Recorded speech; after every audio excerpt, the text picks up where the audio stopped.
Good morning. I'm Kathy Schmoyer from Neurologica, and I'm here to speak with Dr. Klaus Fassbender on the benefits and challenges of setting up a mobile stroke program. Dr. Fassbender, thank you for meeting with me today, and on behalf of Samsung Neurologica, we're honored to be here and speaking with you.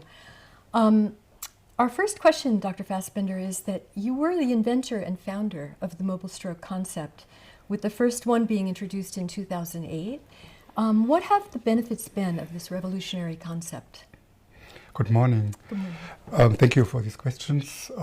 We started this concept with a publication in Stroke 2003, and then we were first on the road in real life emergency care in 2008.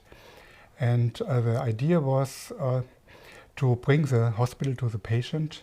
We were quite frustrated to see that many patients came too late to the hospital and they could not get thrombolytic treatment. And that's why we had the idea to bring the CT scanner to the patient in order to save much time and to improve efficiency at intersections.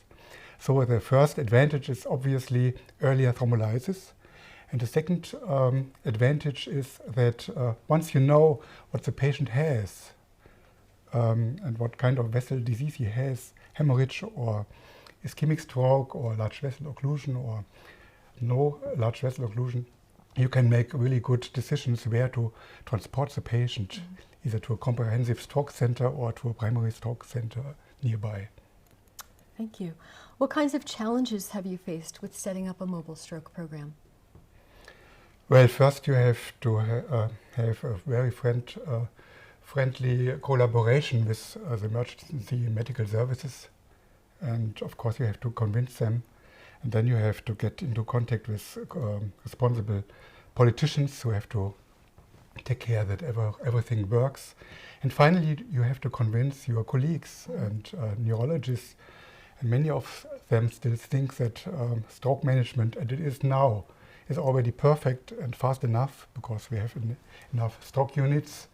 And there might be no need for mobile stroke units, which is obviously not the case. Mm-hmm. Are there challenges triaging the patients to different hospitals in your practice?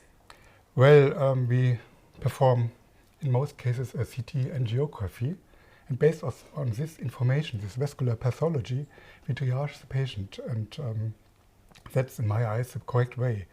And we do not bring the patient to the first hospital, which is unable to do intraarterial treatment and then make a secondary transfer, which usually lasts for 1 or 2 hours even. And there are studies showing that.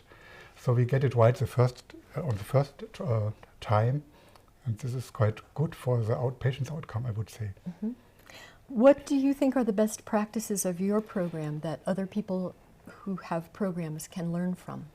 Apart from the setting of our ambulances, we constructed the first ones in the world.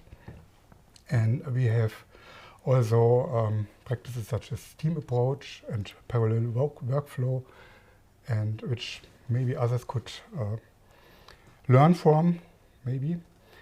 And of course, in the last time, we increased the spectrum of our mobile stroke unit to include other to cover other emergencies. So we call it hybrid MSU, which is a multi-purpose MSU, which is our latest project. I've been reading about that. It's very interesting. Are you performing CTA and brain perfusion in the field, or are you waiting until the patient arrives at the hospital? Well, the idea is not waiting for anything, and directly getting the important information for triage decision making, and that's why we do CTA. Mm-hmm. And do you use any type of AI technologies? We were the first to show that at least electronic aspect scoring as a program from one company works nicely in a mobile stroke unit to give us indications about early ischemic changes in the brain. PCD technology is new, talked about in many places now. Are you familiar with that, and do you think it will be benefit to a stroke program? Yeah, that's a very interesting new field, and obviously things are always going forward, and new opportunities for research will come up, and this is a technology which quantifies the energy of photons rather than of X-rays, and which makes, in your case, in your scanners, the information much more precise. And of course, there's less radiation, which is, and especially for mobile stock units, a big advantage. Yeah. And if this is done as you did, still in a scanner which has the same size as, for example, the Omnitom, it's a good starting point. It's true. What are the barriers to the adoption of this technology, mobile stroke? What are the barriers to it that you're finding here in Europe and in other parts of the world? We already have quite good clinical outcome data due to the work of the Berlin group and at Houston.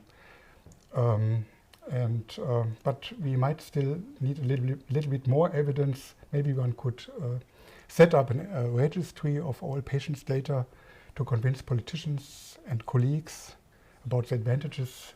In the end, it's all about money and reimbursement.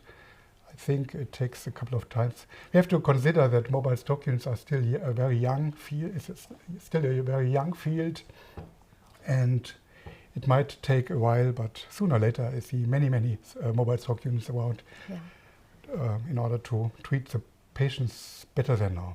Yeah. Well, thank you for your time today, and I really appreciate talking with you, and I hope everyone else appreciates talking with you, and again, thank you. Thank you for the questions. Yes. Thank you.